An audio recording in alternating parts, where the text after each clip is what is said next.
Lo ngapain sih dukung Palestina segala? Percuma, dukungan lo nggak ngaruh apa-apa. Ngapain lo donasi ke negara Palestina? Indonesia masih banyak yang miskin. Lo lihat itu. Lo nggak tahu kan di balik Hamas siapa? Jadi nggak usahlah keluar-keluar free Palestina segala kalau nggak tahu apa-apa. Ingat ya, Palestina merdeka, kiamat terjadi. Lo udah siap kalau kiamat terjadi? Sekarang lo dengerin ini. Walau dukungan gua ke Palestina lo anggap kecil, setidaknya Allah tahu gua berada di posisi yang mana. Kelak di akhirat nanti ketika Allah bertanya, "Kamu di mana?" ketika saudara muslimmu dibantai, dilecehkan, dibombardir. Aku jawab, aku bersama mereka ya Allah dengan doa yang tak hentinya untuk Palestina merdeka. Postingan-postingan media sosial bertuliskan Free Palestine, donasi demi donasi untuk Palestina agar bisa bertahan hidup di tengah konflik. Sekecil apapun tindakanku ini ya Allah, aku berada bersama mereka, mendukung Palestina merdeka. Layaknya kisah burung pipit dan Nabi Ibrahim. Ketika itu Nabi Ibrahim dibakar hidup-hidup oleh Raja Namrud karena membawa ajaran tauhid.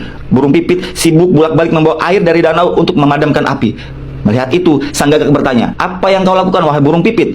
Apa engkau yakin akan memadamkan api sebesar itu? Kau hanya melakukan hal yang sia-sia. Kau hanya mempersulit dirimu, wahai burung pipit. Ya, aku tahu air yang aku bawa ini tidak dapat memadamkan api tersebut, tapi setidaknya aku punya alasan di hadapan Allah. Kelak, di posisi siapa aku berdiri, aku ingin punya andil setidaknya dengan menunjukkan siapa yang aku bela." Kita sebagai muslim wajib membela Palestina karena muslim itu bagaikan satu badan. Jika ada bagian tubuh yang sakit, maka seluruh tubuh turut merasakan sakitnya.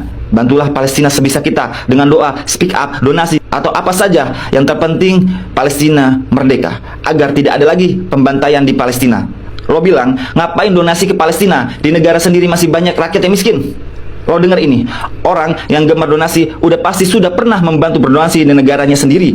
Sekarang gue tanya sama lo, apa lo pernah donasi ratusan juta setiap bulan hingga 400 juta setiap bulannya? Ustadz Abdul Somad berdonasi ratusan juta setiap bulannya untuk negaranya sendiri. Lagian, cukup jadi manusia yang punya hati, maka kau akan tahu betapa kejamnya Zionis itu. Jadi, orang yang gemar donasi untuk negara lain sudah pasti dia pernah berdonasi di negaranya sendiri, bahkan ratusan juta. Lo dengar itu?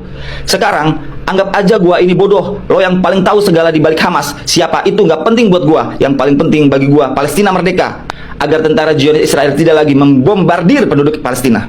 Ingat, hari kiamat hanya Allah yang tahu. Tugas kita menjadi hamba Allah yang bertakwa dan terus memperbaiki diri. Suka tidak suka kiamat pasti akan terjadi.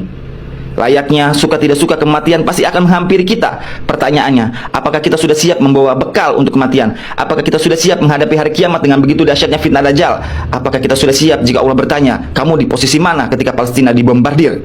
Di zaman Nabi Muhammad SAW, kaum muslim terbagi tiga. Ada yang ikut berperang bersama Rasulullah, ada yang ikut membantu dengan hartanya, dengan pembekalan perang dan doanya. Ada juga kaum munafik, gak ikut berperang, gak ikut berdonasi, gak ikut berdoa, malah sibuk memecah belah sesama muslim dan berdusta. Sekarang, dari ketiga itu, lo berada di posisi yang mana? Jawab.